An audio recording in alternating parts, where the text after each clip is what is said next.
नमस्कार मित्रों, soul journey Satyuga से मैं पायल शाह। वैसे तो मैंने ट्विन फ्लेम जर्नी पे काफ़ी सारे वीडियोस अपलोड कर रखे हैं, फिर भी आज एक ट्विन फ्लेम जर्नी के फैक्ट्स के बारे में एक कॉमन वीडियो बनाकर मैं अपलोड करने जा रही हूँ। हमारे कई सारे मित्र काफ़ी कन्फ्यूजन में जीते हैं, काफ़ी सवाल होते हैं, वो अपनी ट्विन फ्लेम जर्नी को लेकर उलझे हुए हैं, तो उनके मार्गदर्शन के लिए यह एक कॉमन वीडियो बना के मैं अपलोड करने जा रही हूँ, जो बहुत ही शॉर्ट में बट पूरी ट्विन फ्लेम जर्नी को आपको एक्सप्लेन कर देगा। तो बने रहिए इस वीडियो के साथ और सबसे पहले समझते हैं कि ये ट्विन फ्लेम्स है क्या। ये ट्विन फ्लेम्स यानी कि सेम सोल दो शरीर धारण करते हैं। अस्तित्व की शुरुआत से एक ही सोल के दो हिस्से होते हैं, दो फ्लेम्स होती हैं, दोनों में एक ही तत्व होता है, एक ही अंश, एक ही ईश्वर की ऊर्जा।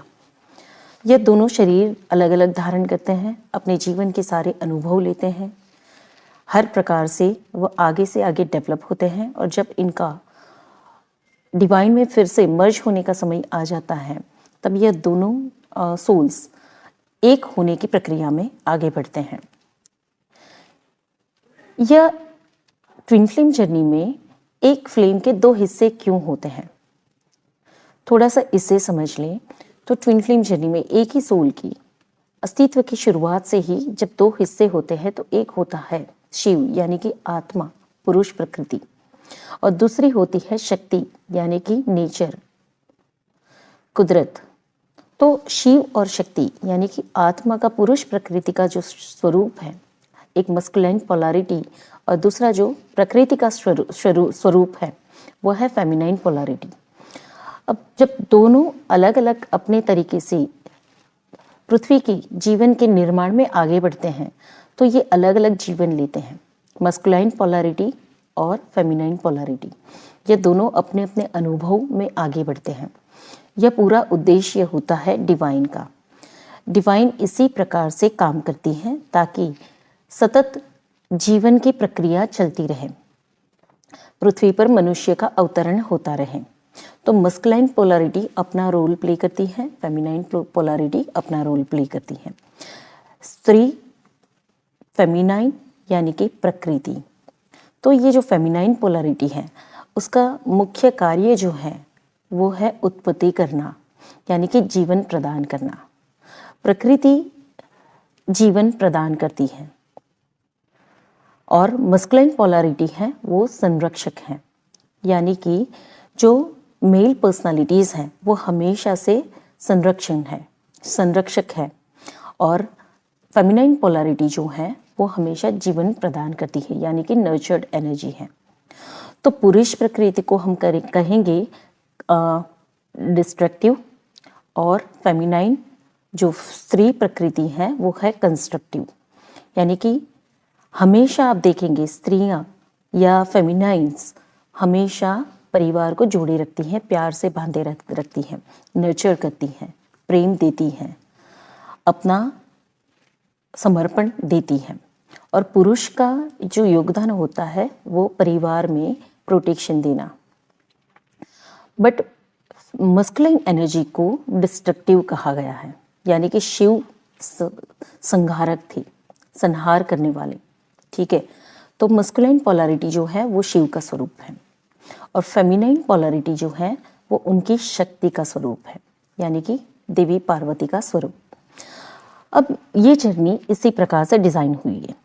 शिव को हमेशा से सबसे बड़े रोमांटिक आशिक के रूप में देखा गया है, यानी कि शिव और पार्वती की जो अपनी लव स्टोरी है, यह जगत की सबसे पहली प्रणय गाथा थी। प्रेम का वास्तविक स्वरूप शिव और पार्वती के प्रेम के जो उनके प्रेम के संदर्भ में दिखा जाता है, यानी कि उनका जो प्रेम था वह हमेशा से परिपूर्ण था।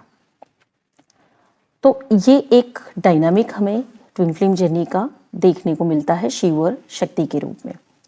और ये जर्नी उसी प्रकार से डिजाइन हुई है जैसे शिव और शक्ति का मिलन हुआ था, शिव और शक्ति का जीवन था।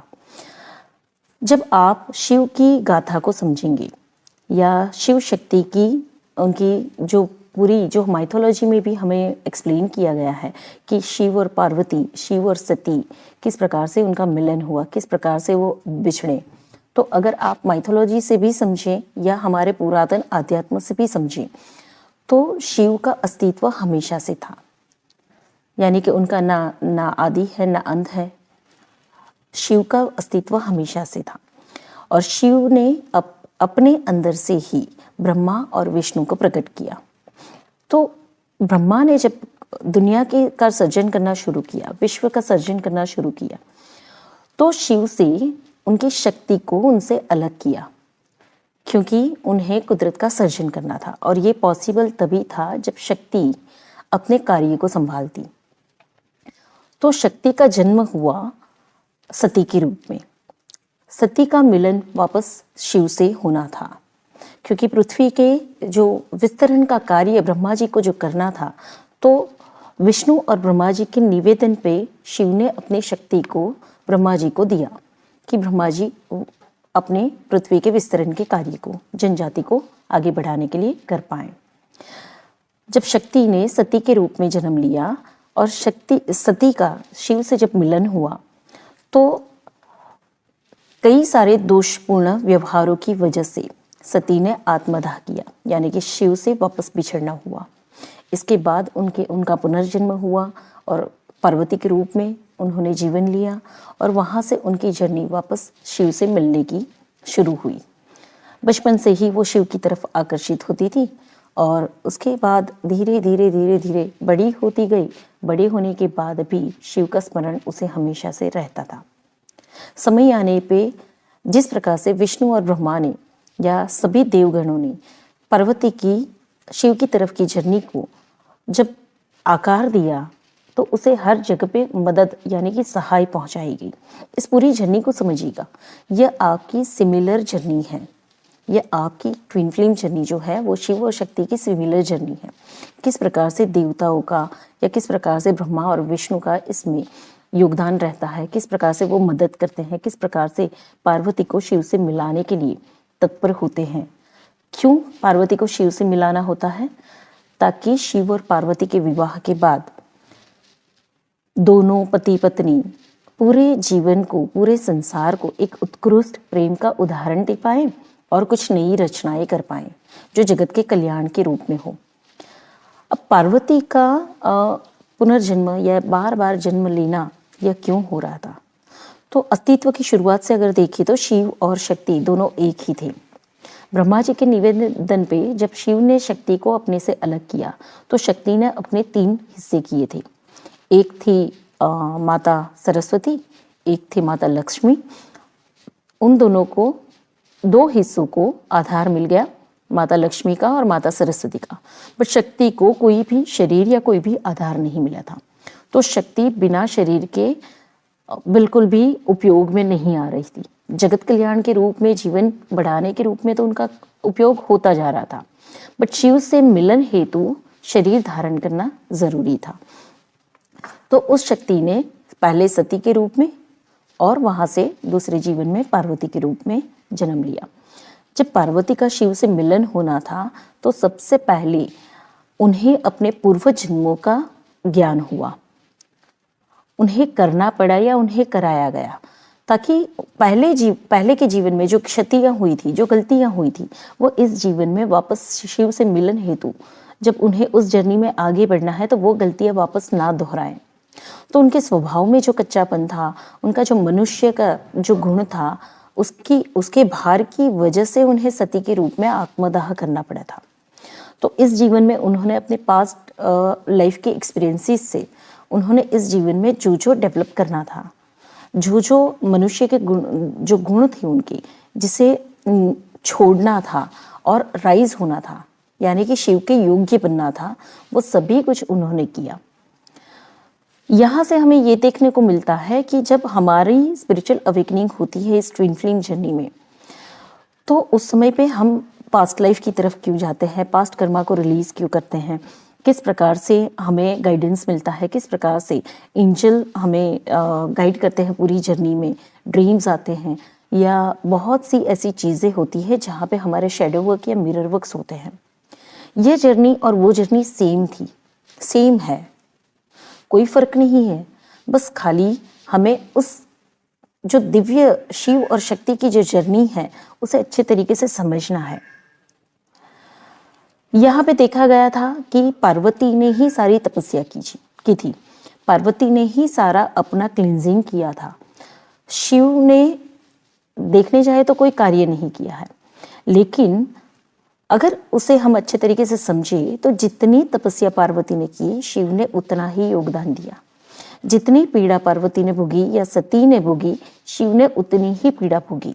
जितना वियोग पार्वती या सती ने भुगता, उतना ही वियोग शिव ने भी भुगता, क्योंकि शिव हमेशा से जानते थे कि यही मेरी शक्ति है, यही मेरा अर्धांग है। तो शक्ति को अगर कोई दुख पहुंच रहा है, शक्ति को अगर कोई पीड़ा हो रही है या वह कोई तपस्या कर रही है, तो शिव भी उतने ही योगदान देते हैं। सिर्फ दिखाई ये देता है कि सारा कार्य पार्वती कर रही है, सारा कार्य या सारी प्रक्रियाओं में इमोशनल जर्नी सिर्फ शक्ति की है या सती की है। सेम इसी प्रकार से हमारी ट्विन फ्लेम जर्नी में भी होता है। लाइक डिवाइन फेमिनाइंस को ही सब काम करना होता है, इमोशनल जो वजन है, बर्डन है, वो भी डिवाइन फेमिनाइंस को ही उठाना पड़ता है। मतलब कि डिवाइन फेमिनाइन ये सोचती है कि क्या मस्कुलाइन को कुछ काम नहीं करना होता है, मस्कुलाइन के जीवन में कोई रोल ही नहीं होता है, क्या इस जर्नी में सारा काम हमें ही करना होता है? तो ऐसा नहीं होता है। जब डिवाइन फेमिनाइन काम करती है तो इट मीन्स कि डिवाइन फेमिनाइन शिव के योग्य बनती है।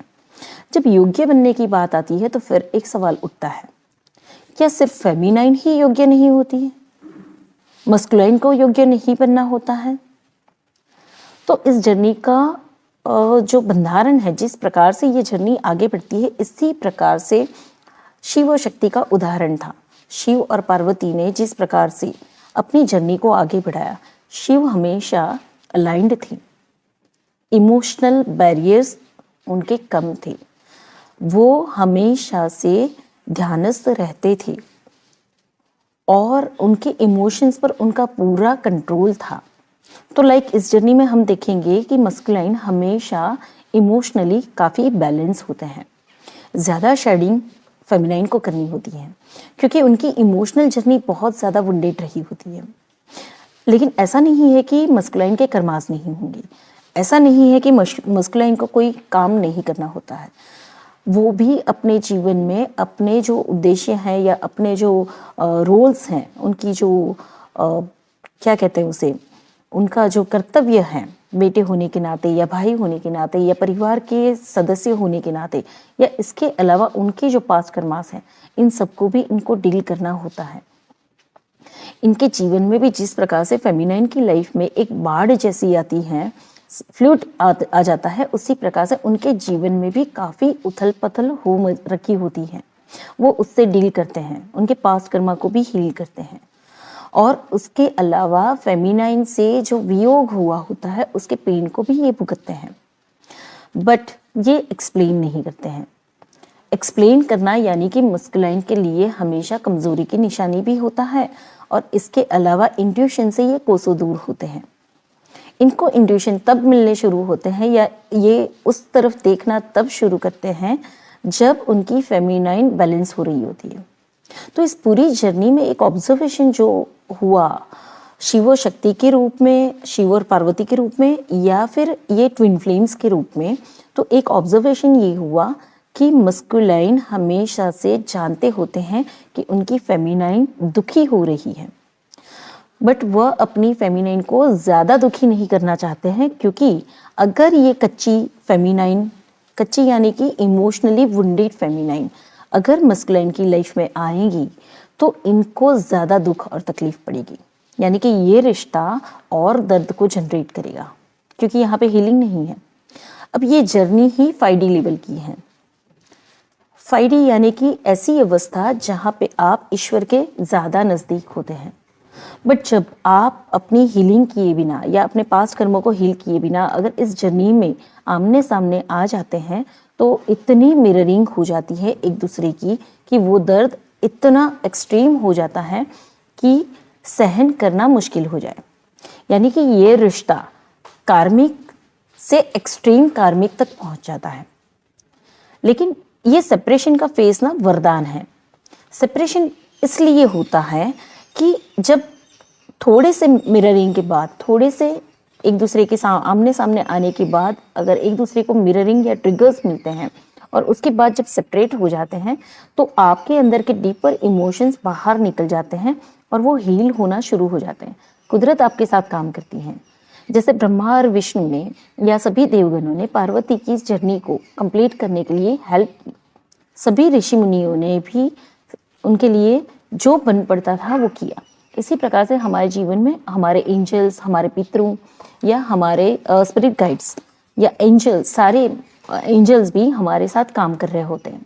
वह भी चाहते हैं कि हम डेवलप हो जाएं और इस यूनियन में आ जाएं ताकि हम यूनिवर्स को सर्व कर पाएं, ह्यूमैनिटी को सर्व कर पाएं। सबके हाईएस्ट बेस्ट के लिए ये जर्नी होती है। बट जब सेपरेशन का फेस आता है तो हम एक्सेप्टेंस के मोड में नहीं होते हैं। हम हमारे ट्विन फ्लेम को ही कोसना शुरू कर देते हैं। हम हमारे काउंटर पार्ट को ही कोसना शुरू कर देते हैं। हालांकि सच्चाई ये होती है कि मस्कुलाइन भी उस दुख से उतने ही दुखी होते हैं। हर समय उन्हें भी अंदर अपनी फेमिनाइन की प्रेजेंस खलती है। हर समय वो चाहते हैं कि अपनी फेमिनाइन को देखें या उनके पास जाएं, लेकिन डर ये होता है कि उनसे मिलने से जो ट्रिगर्स मिले हैं या उनकी वजह से जो फेमिनाइन को ट्रिगर्स मिले हैं वो ट्रिगर्स कहीं बढ़ ना जाएं। यह जर्नी सुख देने की जगह ज्यादा दुख देने ना लगे। तो जिस प्रकार से सती ने शिव के मिलन हेतु आत्मदाह किया था, यानी कि एक वन काइंड ऑफ सुसाइड कहेंगे इसको। यह सुसाइड क्यों किया था? तो कि जिस प्रकार से सती का मानवीय गुणों का एक्सट्रीम होना उसके जीवन में, जिस प्रकार से वह डेवलप नहीं हुई थी, डिवाइन फेमिनाइन में कन्वर्ट नहीं हुई थी, वो डिस्टॉर्टेड थी। अब वो आत्मदाह नहीं करती, आग लगा के खुद को मारती नहीं, तो उसका शिव से मिलन कभी संभव नहीं था। तो उन्होंने उस जीवन में सती के रूप में आत्मदाह किया और पार्वती के रूप में नया जीवन लिया। जब पार्वती के रूप में नया जीवन लिया तो सोल टू सोल उन्होंने चूज भी किया कि इस समय माँ बाप मुझे सपोर्टिव मिलेंगे, बचपन से ही मैं शिव को ध्याऊंगी, यानी कि बचपन से ही उन्हें याद रहेगा कि इनका विवाह शिव से ही होना है। और इसी प्रकार से सारी अनुकूल परिस्थितियों को लेकर वो पैदा हुए। समय समय पे उनकी शेडिंग हुई। उन्होंने भी काफ़ी इनर वर्क किया, काफ़ी तपस्या की, काफ़ी साधनाएं की। सारे चक्रों को उन्होंने भी बैलेंस किया। जो भी एक्स्ट्रा एनर्जीज थी या जो भी पास्ट लाइफ के कर्मास थे वो भी रिलीज हुए और उसके बाद जाकर उनका शिव से मिलन हुआ। शिव के मिलन के बाद भी फेमिनाइन यानी कि शरीर धारण करने के बाद भी, शक्ति होने के बाद भी शरीर धारण करने की वजह से उनके अंदर काफ़ी वुंड्स थी जो उन्हें हील करने पड़े। अगर वो हील नहीं करें तो शिव, साक्षात शिव के साथ भी, साक्षात शक्ति के रूप में भी इन दोनों का सुखी जीवन संभव ना रहे। अब इनके जीवन की अगर हम चलो मान लेते हैं कि ये कहानियां या गाथा है, फिर भी हमारी ट्विन फ्लेम जर्नी तो रियल है ना। तो यही तो रिफ्लेक्ट करता है जो शिव और पार्वती का जीवन है, जो उन्होंने जिया है, जो उदाहरण दिया है, वही जर्नी तो हम जी रहे हैं। उसी प्रकार का दिव्य प्रेम का अनुभव हम कर रहे हैं।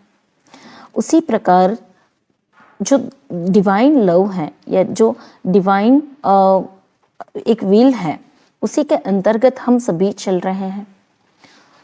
तो मुख्य चीज ये है कि ट्विन फ्लेम जर्नी में सबसे पहले एक चीज आपको समझनी बहुत जरूरी है कि जो आप फील करते हैं वही आपका ट्विन फील करता है। इसमें कोई दो राय या दो मत नहीं है, दो बातें नहीं है कि सिर्फ दुखी होना है सिर्फ फेमिनाइन को और मस्कुलाइन आराम से नए रिश्ते में जाएगा या मजे करेगा। वो नया रिश्ता भी तो हो सकता है उनका कार्मिक अकाउंट्स हैं जो उनको क्लोज करना है। जब तक वो उसमें जाएंगे नहीं, उनकी जर्नी कंप्लीट नहीं होगी। आपको ट्रिगर्स देना डिवाइन मस्कुलाइन का काम नहीं है, बट आपके अंदर जो वुंड्स पड़े हुए हैं, जो चंचलताएं पड़ी हुई हैं, अगर ये डिवाइन मस्कुलाइन के आने से अगर वो सरफेस हो जाती है तो वो ऑलरेडी आपके अंदर है, वो नहीं देते हैं। उनके आने से आपके अंदर नीचे पड़ा हुआ ऊपर आ जाता है। लाइक आप जब आईने में देखते हैं तो कुछ भी छुपा नहीं रहता है, सब कुछ सामने आ जाता है। बस उसी प्रकार से मस्कुलाइन के सामने आने से आपका जो प्रतिबिंब है वो सीधा रिफ्लेक्ट होके बाहर आ जाता है। अब कुछ भी छुपा नहीं रहेगा। छोटे से छोटी, सूक्ष्म से सूक्ष्म विचार भी, छोटी से छोटी बातें भी छुपी नहीं रहेगी, सब कुछ ऊपर आएगी। और जब ऊपर आएगी तभी तो आपको मौका मिलेगा कि आप उसको हील कर पाए। तो इस जर्नी में समझने जैसी ये बात है कि परमानेंट यूनियन के लिए आपको खुद के ऊपर काम करना है। और ये ट्विन फ्लेम जर्नी की रियलिटी है कि हम एक ही आत्मा के दो स्वरूप हैं, दो शरीर हैं। इनका मिलन कुदरत भी चाहती है। सारे देव यानी कि एंजल्स, ब्रह्मा, विष्णु या समग्र प्रकृति, समग्र सृष्टि चाहती है कि ट्विन फ्लेम्स रीयूनाइट हो जाए ताकि ह्यूमैनिटी को सर्व कर पाए। हाईएस्ट बेस्ट के लिए ये होता है। तो आपकी जर्नी हमेशा से प्रोटेक्टेड है, आप हमेशा से प्रोटेक्टेड हैं, आपका हमेशा से संरक्षण किया जा रहा है। और ट्विन से मिलाने के लिए ही, आपके काउंटर पार्ट से मिलाने के लिए ही समग्र सृष्टि काम कर रही होती है। तो यहाँ पे हमको छोड़ने की क्या जरूरत है? सिर्फ हमारी एंजाइटी यानी कि जो अदृश्य भय है, फियर, एंजाइटी यानी कि काल्पनिक जो विचार हैं, क्या होगा, मिलेंगे कि नहीं, होगा कि नहीं मिलन, क्योंकि एक तड़प होती है, एक ऐसा गहरा प्यार जो कभी किसी से नहीं मिला है। और अपने ही काउंटर पार्ट से जो गहरा प्यार हो रहा है, उसे पाने की, उसे मिलने की, उसके साथ जीवन बिताने की या कुछ क्षण बिताने की या बातें करने की जो इच्छा, तीव्र इच्छा है, बहुत स्वाभाविक है, क्योंकि ये संबंध ही ऐसा है।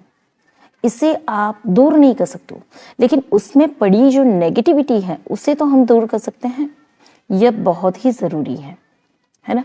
जब आप अपनी नेगेटिविटीज़ को दूर करेंगे, यानी कि अब भय का कोई कारण नहीं है, डर का कोई स्थान नहीं है, आप यहाँ पे सुरक्षित हैं। आपका ट्विन फ्लेम आपके साथ ही हमेशा तत्पर रहेगा जीवन जीने के लिए। पर कब? जब आप डिस्टॉर्टेड फेमिनाइन से डिवाइन फेमिनाइन में कन्वर्ट होंगे। माँ शक्ति को भी, माँ पार्वती को भी अपने मनुष्यत्व को छोड़कर, यानी कि 3D लेवल को छोड़कर 5D में जाना पड़ा था। सती ने अगर 3D नहीं छोड़ पाई, वो अपने अंदर वो डेवलपमेंट नहीं कर पाई, 5D में नहीं जा पाई, तो उनके मतभेद बने और शिव की मना करने पर भी वो अपने पिता के घर गई, जहां पर उसे आत्मदाह करना पड़ा। तो ऐसी ही परिस्थितियां हमारे जीवन में टल जाए या ना आए, इसकी वजह से ये सेपरेशन पीरियड होता है। और यही सेपरेशन आपको डेवलप करता है। यहाँ पे बहुत ही धैर्य रखते हुए हमें खुद को निखारने की ज़रूरत है। और जब हम खुद को निखारना शुरू करेंगे तो धीरे धीरे हम देखेंगे कि इतनी सिद्धियाँ, यानी कि जैसे ही आप इनर वर्क शुरू करते हैं या आप अपने हाईएस्ट बेस्ट को जीना शुरू करते हैं, तो माँ लक्ष्मी आपके हृदय में वास कर लेती हैं और माँ सरस्वती आपकी जीभ पर स्थान ले लेती हैं। ये दो चीज़ें आपके जीवन में पहले आती हैं। जब माँ लक्ष्मी आपके हृदय में वास करने लगी तो प्रॉस्पेरिटी का जीवन आपका शुरू हो जाएगा। आप अनुभव करेंगे प्रॉस्परस लाइफ को। और माँ लक्ष्मी जब आपकी जीवा पर आकर बैठेगी तो आपके पास एबिलिटी आएगी कि आप बोल पाएं, आप व्यक्त कर पाएं, आप एक्सप्रेस कर पाएं। आपकी जो कला है, आपकी जो आर्ट है, जो भी जिसमें भी आप माहिर हो, जिस भी कार्य में आप माहिर हो, वह ज्ञान का स्वरूप आपके अंदर खुलना शुरू हो जाएगा। तो सबसे पहले ट्विन फ्लेम जर्नी में जब इनर वर्क शुरू होता है तो आप प्रॉस्परस लाइफ जीना शुरू करते हैं। फाइनेंस आपका इम्प्रूव हो चुका होता है और आपके पास कुछ क्रिएटिव एबिलिटीज डेवलप हो चुकी होती है, जिससे आप दुनिया को, लोगों को बेनिफिट देना या उनकी मदद करना शुरू कर देते हैं। और कुदरत यही तो चाहती है, इसके अलावा और उनका लक्ष्य क्या होता है? तो समझिए कि यहाँ पे ये जर्नी अगर समझ के जिए तो बहुत ही खूबसूरत है। इतना डिवाइन लव, इतना प्यार और इतनी खुशी, इतनी सफलता, या इतनी जो कहेंगे कि जब आप कुछ कर भी रहे हैं तो आपको जो उतनी वैल्यू रिटर्न में मिल रही है, जो लोग आपसे जुड़ रहे हैं, जो आपकी सोल फैमिली बन रही है, आपकी वाहवाही जो हो रही है, ये सब कुछ आज से पहले, इससे पहले कभी आपने अनुभव किया था? तो ये जर्नी वैसे देखने जाए तो हर तरफ से आपको मिलता है, आप लेते हैं, लेकिन ध्यान कहाँ पे होता है? सिर्फ एक चीज़ पे, मेरे ट्विन ने मुझे ब्लॉक कर रखा है, या मेरा ट्विन मुझसे दूर भागता है, या वो मुझे रिस्पॉन्ड नहीं करता है, या हम नो कांटेक्ट जोन में हैं। होता है, चेस भी करना होता है, कभी मन करे तो मैसेज कर लिया, या कभी मन करे तो उनको जता दिया, ठीक है, पर रिप्लाई नहीं आने पे हम उनको कोसते हैं। हम ये समझते हैं कि वो चाहते ही नहीं कि इस रिश्ते में आए, पता ही नहीं चल रहा है कि वो क्यों भाग रहे, है ना? तो इन सब का जवाब एक ही है कि वो तब तक भागेंगे जब आप उनके पीछे भागेंगे, और जब आप रुक जाएंगे वो भी रुक जाएंगे, और जब आप खुद से प्यार करना शुरू करेंगे तो एग्जैक्ट वो भी मिरर करेंगे, वो आपसे प्यार करना शुरू कर देंगे। तो ये पूरा आपके ऊपर डिपेंड करता है कि आप क्या करते हैं, आप कितना सेल्फ लव में जाते हैं, आप कितना खुद के ऊपर काम करते हैं, आप कितना अपने लक्ष्य को पूरा करने की तरफ आगे बढ़ते हैं। इसके ऊपर ये पूरी जर्नी डिपेंड करती है। और जब आपने भागना बंद कर दिया, उनके पीछे भागना बंद कर दिया, उनको चेस करना बंद कर दिया, आपने पूरा ध्यान अपने ऊपर लगा दिया, उसी समय से ट्विन ने आपके ऊपर ध्यान देना शुरू किया। और ये प्रोसेसेस ऐसी नहीं होती है कि मानो आज किया और कल मिल गया। ये प्रोसेस बहुत लंबा समय लेती है, बहुत लंबा समय लेती है, बहुत धीरे धीरे पूरे डायनामिक शिफ्ट होते हैं। ट्विन की अवेकनिंग भी शुरू होती है तो आपको हिंट्स मिलते हैं कि हाँ, उनकी अवेकनिंग शुरू हो गई है। उनमें कोई चेंजेस भी आते हैं तो भी आपको हिंट्स मिलती हैं, और एनर्जी का शिफ्टिंग आप फील कर पाते हैं। तो यहाँ पे सेफ और सिक्योर्ड फील करने की ज़रूरत है। आपका ट्विन भी सुरक्षित है, आप भी सुरक्षित हैं। कुछ केसेस में ऐसे प्रश्न भी आए कि मेरा ट्विन शादीशुदा है तो मैं क्या करूं? ऐसे केसेस में आपको बहुत धैर्य रखना होता है। जब कोई व्यक्ति अपने कार्मिक पार्टनर से डील कर रहा है तो बहुत धैर्य रखना है, क्योंकि कार्मिक भी तो उसी ईश्वर का बंदा है। तो हम कभी नहीं चाहेंगे कि वह अपनी वाइफ को छोड़कर आपके जीवन में आपके साथ जीने आ जाए, या आप अपने पति या बच्चों को छोड़कर अपने ट्विन के साथ जीवन जीना शुरू कर दो। आपको यहाँ पे धैर्य रख के 3D लेवल से 5D में जाने की जरूरत है। जब 5D में चले जाएंगे तो 3D लेवल के लोग अपने आप अपना रास्ता ढूंढेंगे, और जब आप 5D लेवल में पहुंचेंगे तो वहां की फ्रीक्वेंसी से आपके ट्विन की फ्रीक्वेंसी भी राइज होगी। अगर उनके कार्मिक अकाउंट्स डील हो चुके हैं तो वो अपनी लाइफ से मूव ऑन करेंगे, बट यहाँ पे आप कोई एक्शन नहीं लेंगे। आपको काम करना है सिर्फ और सिर्फ खुद के ऊपर, और खुद के ऊपर आत्मविश्वास बना के रखना है। अगर ईश्वर ने आपको इस जीवन में अपने ट्विन से मिलाया है तो उसे परमानेंटली मिलाने का काम भी ईश्वर का है। अगर आपको इस जर्नी से वाकिफ कराया है तो कोई बड़ा मकसद हो सकता है, बिना मकसद के तो कुछ भी होता नहीं है। तो इस जीवन में अगर आपको ट्विन से मिलाया, आपको एंजल नंबर्स दिख रहे हैं, आपकी स्पिरिचुअल अवेकनिंग हो चुकी है या हो रही है, आप सेपरेशन फेज में है, ये सब कुछ अगर हो रहा है तो इसका एंड रिजल्ट भी आएगा। बट आपको यहाँ पे पेशेंस बनाने की ज़रूरत है। धैर्य रखिए, खुद के ऊपर काम करिए, ईश्वर पर पूरा भरोसा करिए, और फिर देखिए इस जर्नी में क्या होता है। इसमें समय लग सकता है, बट उसमें भी फायदा आप ही का है। जब आप खुद पर काम करेंगे तो लक्ष्मी और सरस्वती दोनों का वरदान आपको मिलना शुरू हो जाएगा। आप पहले से बेहतर और ऐसा जीवन जिएंगे जो आज से पहले आपने कभी जिया नहीं है। तो यह भी तो इम्पॉर्टेंट है। तो इसी प्रकार से जीना शुरू करिए, बाकी का एंड रिजल्ट यूनिवर्स पर छोड़ दीजिए।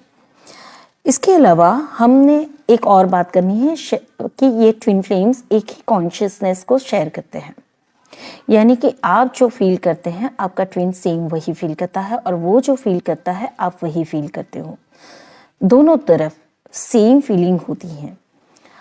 अब जब कांटेक्ट में नहीं होते हैं तो हम एंजाइटी में होते हैं कि मुझे तो इतना प्यार आ रहा है, मुझे इतनी मिसिंग एनर्जी फील हो रही है और उससे मेरी पड़ी नहीं है, या उनका कोई रिप्लाई नहीं आ रहा है, या वो मुझे अनब्लॉक नहीं कर रहे हैं।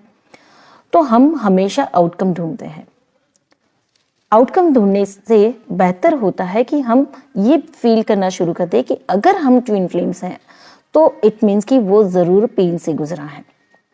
एक एपिसोड मैंने देखा था, ये पार्वती महादेव के देव महादेव, और उसमें पार्वती का स्पिरिचुअल अवेकनिंग चल रहा था।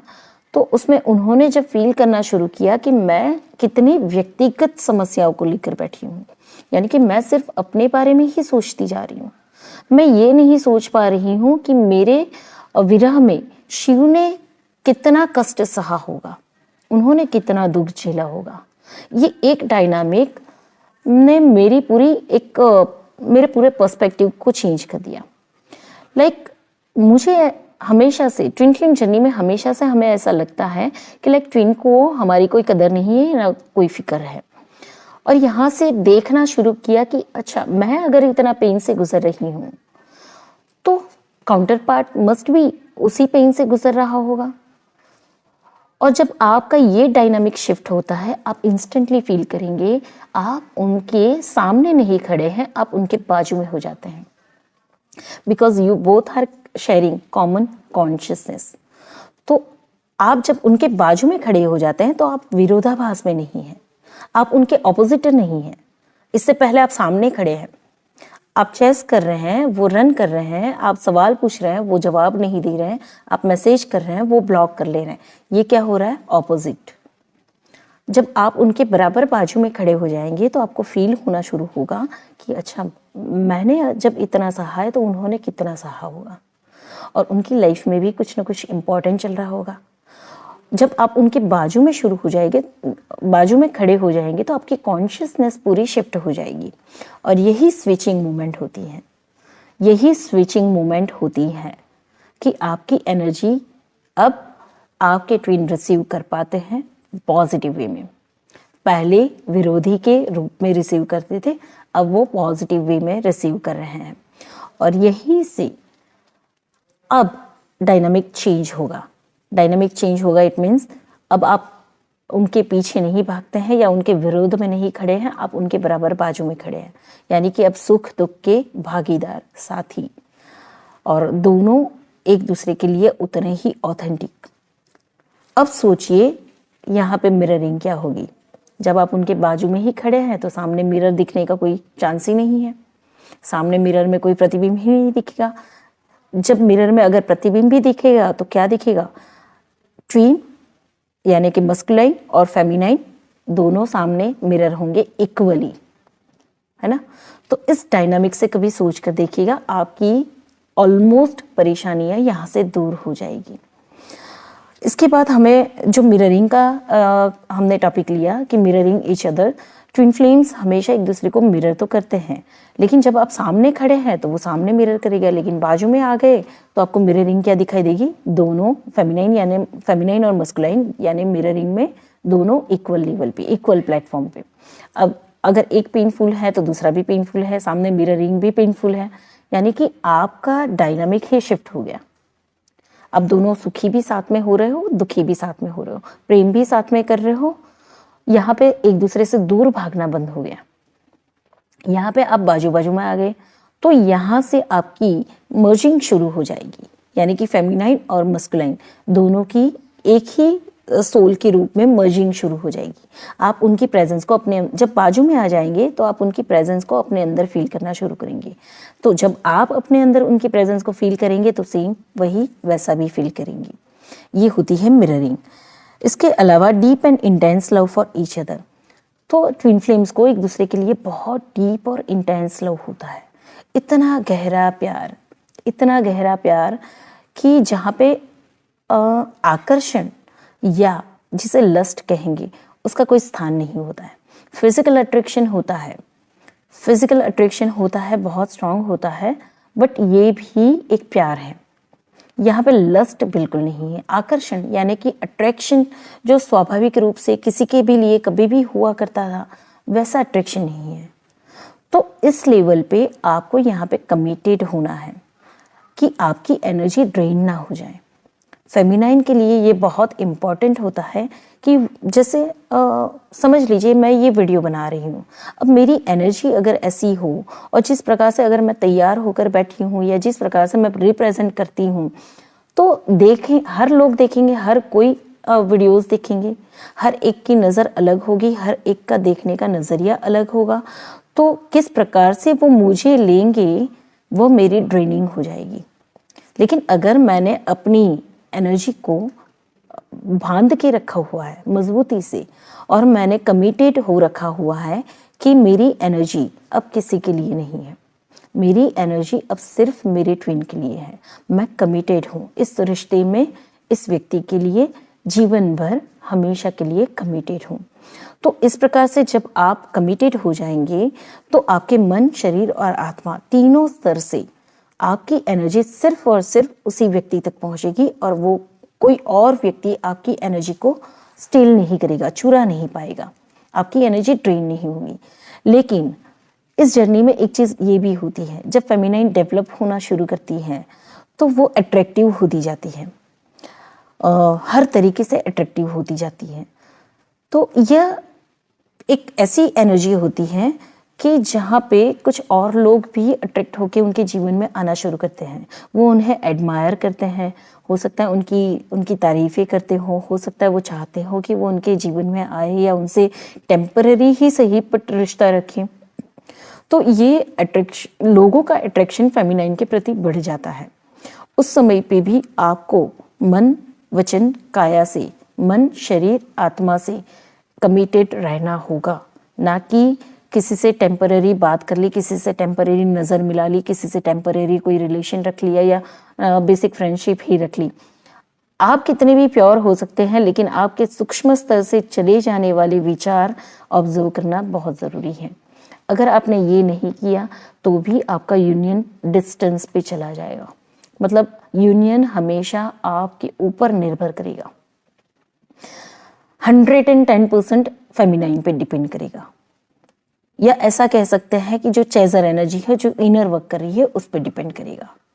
ठीक है, हो सकता है मस्कुलाइन की अवेकनिंग पहले हुई हो और feminine energy chaser runner form में हो, तो उन पे डिपेंड करेगा।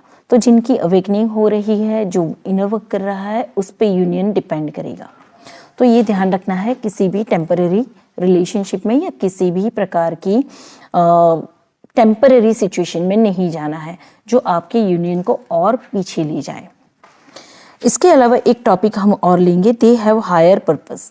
सभी ट्विन फ्लेम्स का, जैसे हमने शिव शक्ति जर्नी को डिस्कस किया, तो सभी ट्विन फ्लेम्स का एक हायर पर्पस होता है। हायर पर्पस का मतलब ये होता है कि आपको ह्यूमैनिटी को सर्व करना है, कुछ ऐसा कर्तव्य, ऐसा कार्य है जो कुदरत ने आपको चूज किया हुआ है, आपके माध्यम से वो होना है। तो इट मीन्स कि वो कार्य तो होना ही है, आपको नियुक्त किया गया है। तो आपका कर्तव्य कितना रहेगा कि आप सिर्फ तैयार हो जाएं, आप सिर्फ उस एनर्जी में आ जाएं ताकि कुदरत आपके माध्यम से वो कार्य करवा ले। तो यहाँ पे ईगो की डेथ करनी होती है।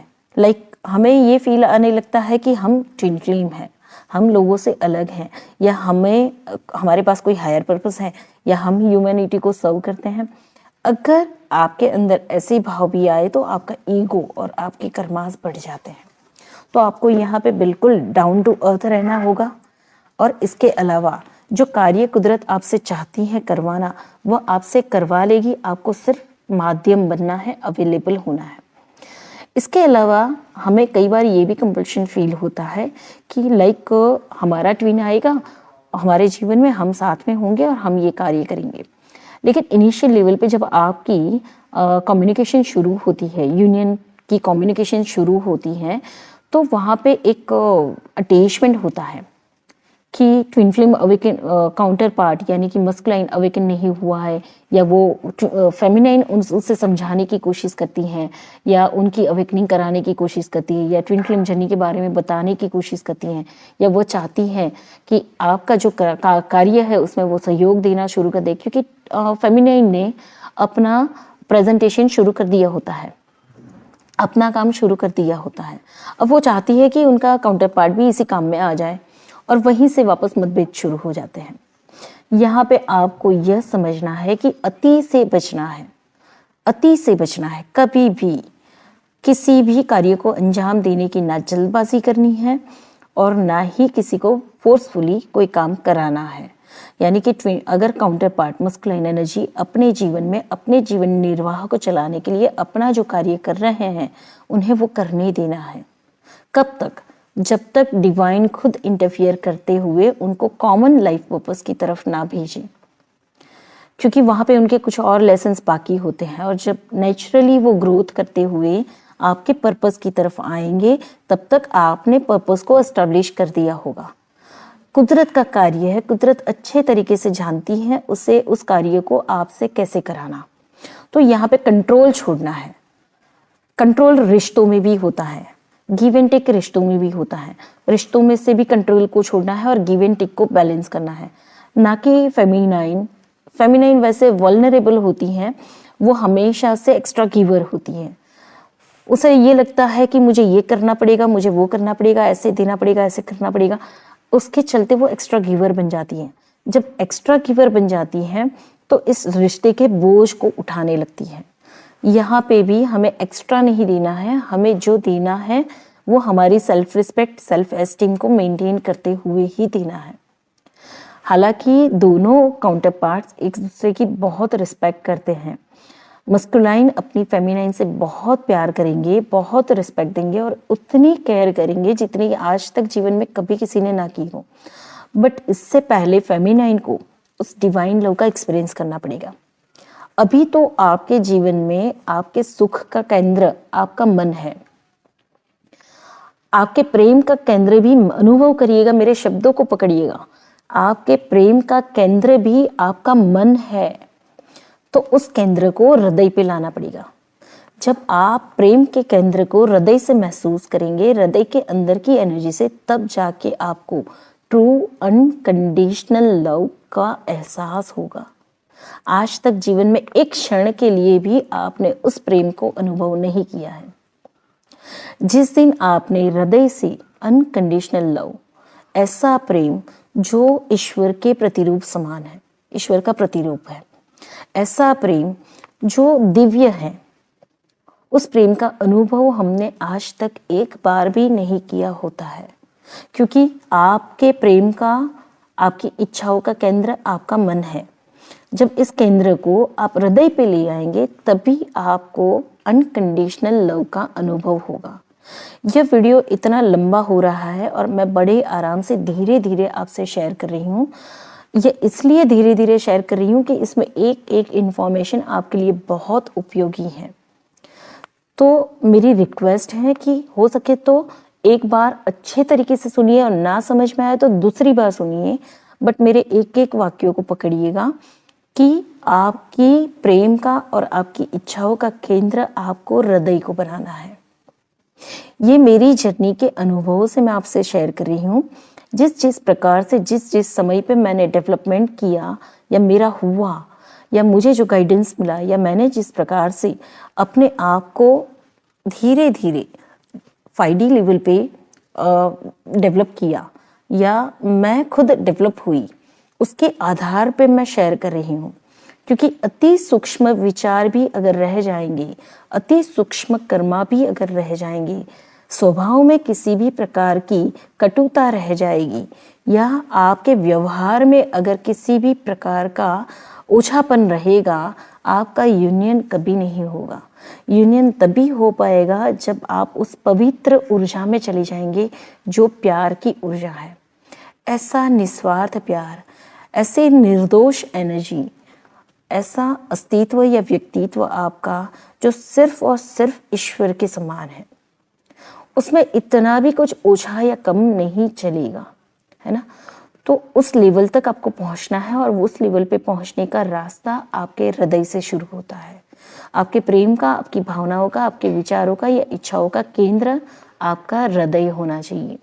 और जब आप हृदय से फील करना शुरू करेंगे कि क्या मैं वाकई ही अपने ट्विन के साथ हार्ट की एनर्जी से कनेक्टेड हूँ, तो आपको तुरंत ही महसूस हो जाएगा नहीं, आप मन की ऊर्जा से कनेक्टेड हैं, जहाँ पे इच्छाएं हैं, वासनाएं हैं, कामनाएं हैं, या आपकी जो कहेंगे डीप डिजायर्स, इतने जन्मों की प्यास है।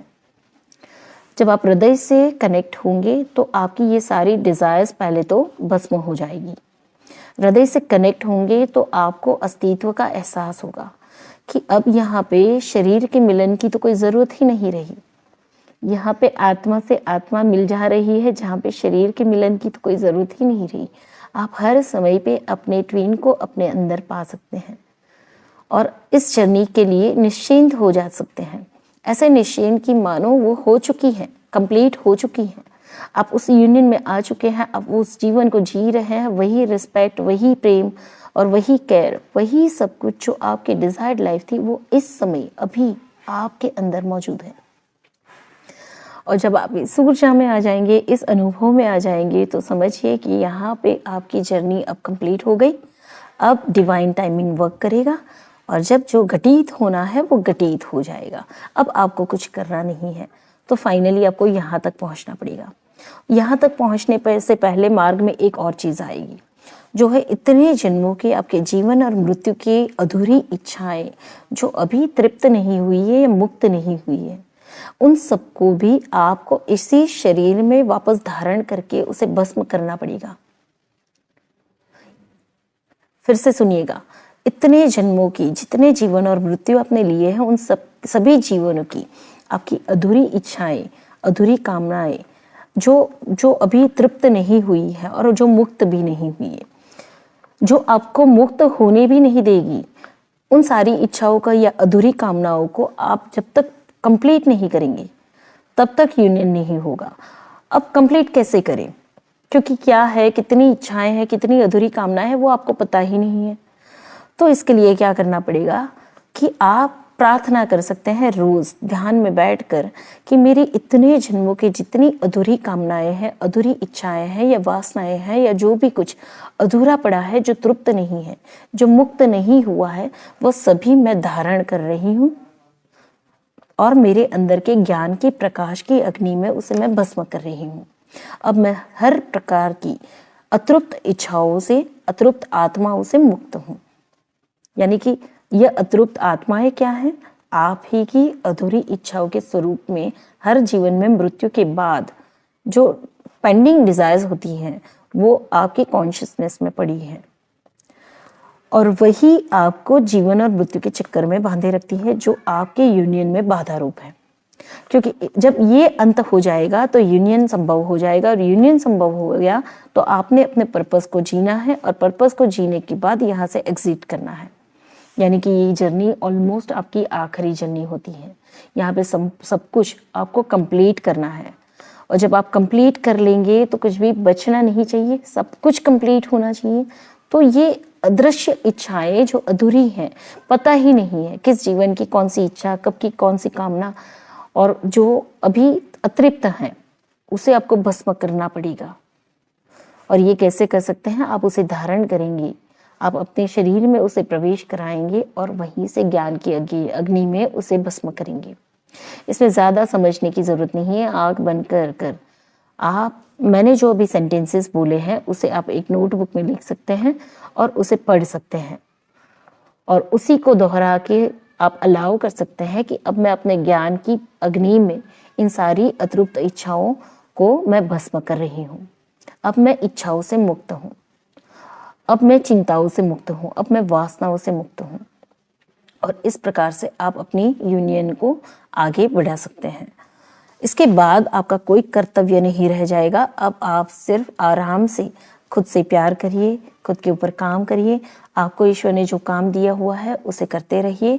बाकी जो घटित होना है वो अपने आप संभव हो जाएगा। यहाँ से आपकी चिंताओं का नाश होता है। इसके आगे आपको इस यूनियन के बारे में या अपने ट्विन के बारे में कभी भी सोचकर दुखी होने की ज़रूरत नहीं है।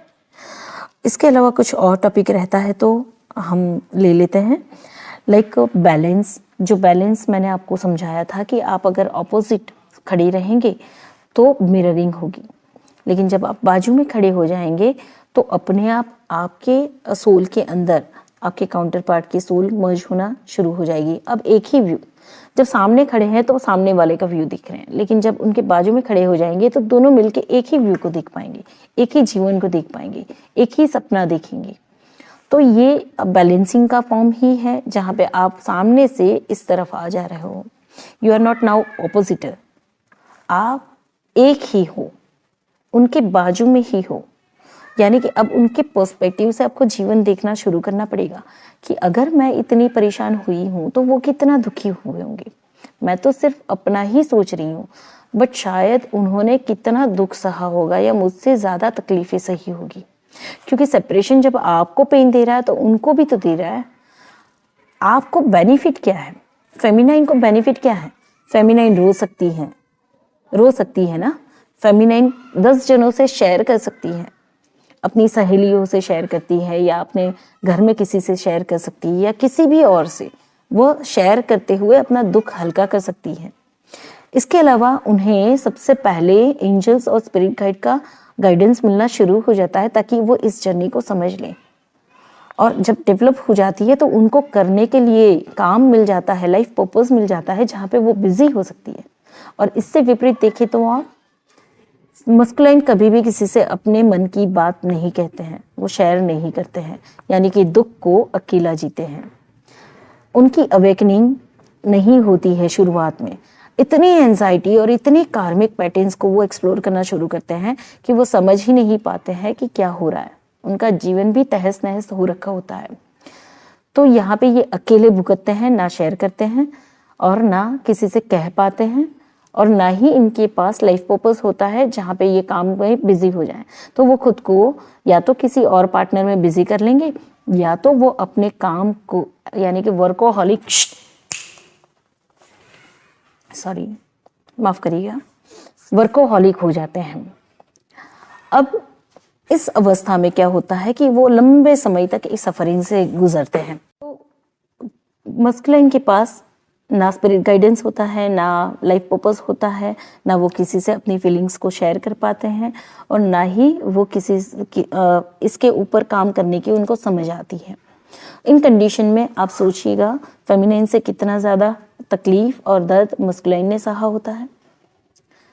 तो हम होते हैं फेमिनाइंस की बार बार मस्कुलाइन को मैसेज करते हुए हमारा दर्द बताते हैं, हम उनसे शेयर करते हैं, और हम उन्हें कोसते भी हैं, मन ही मन कोसते हैं कि कैसा व्यक्ति है, इतने इमोशंस, इतना पेन, इतनी तकलीफों से मैं गुजर रही हूँ, अब उसे कोई एहसास ही नहीं हो रहा है।